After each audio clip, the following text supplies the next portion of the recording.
Mistakes. I am joined today by John. Hello. And we're going to Time delay. Yes. Yeah. Don't Lucky tell soul. them the magic. Oh, right. okay. Just change seats. So today we're talking about websites and the 5 classic website mistakes. Yes. Go. Number one. This might sound a bit ridiculous, but a lot of the time people do not think about their target market when producing a website. Yep. Okay. They almost market to themselves. They create something that they're proud of when they look at it and go, oh, look how great we are. This is what we do.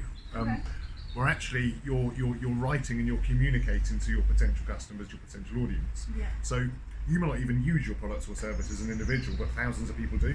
Yeah. You've got to write for them. Okay. Classic little story is that the ex-chairman of Mattel, who make Barbie toys, his marketing director brought in the new Barbie toy, put it on the table, here we go, here's a new Barbie. Chairman says, I absolutely hate it, that's not going out in the stores. The marketing director said, yeah, but we're not selling to you, we're selling to my daughter, and she loves it. Oh, That's that. I Cool. love it. Okay, number 2.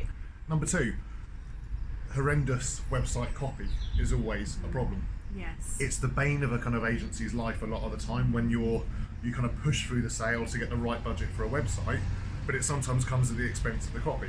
Yeah. And quite often a company will just get somebody internally to write the copy, Yeah. but they're not a skilled copywriter, they're not a marketeer, and that kind of leads on to the third one, which is when people start weeing all over their audience. Well, Indeed. do they? What does that mean? It sounds ominous, but all it means is they just talk about themselves. We do this, Yeah. we do that. We've been around since 1910. My granddad started this company. Yeah. That's a beautiful story, and maybe a nice piece of storytelling, but people don't really care about that. Shout out to a guy called Andy Bounds. He wrote a book called The Jelly Effect, Okay.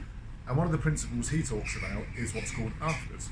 So think about what people are going to get after they use your service. So for my company, it's more leads. Yeah. It's a better website, it's a more effective website. It generates more traffic, okay?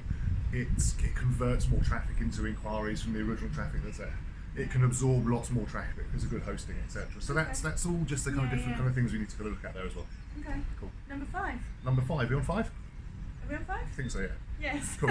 So, I think bad messaging, really. Okay. So when people don't use good photography or good images that convey the right message. Yes, absolutely. So, kind of like business-to-business companies that use stock photography that's like bought for $1, or like somebody shaking a hand or someone putting a graph or something like that. It's horrific. Stop doing that. Stop it now. Yeah, okay? I really hate stock.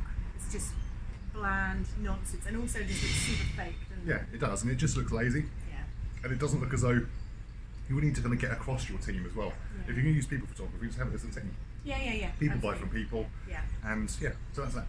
I love it. So just making it more personal, engaging people, thinking about what they're going to get out of it rather than what you want to get out of it. Yeah. Love Indeed. it. Nice one. 5 mistakes. Thank you. Done.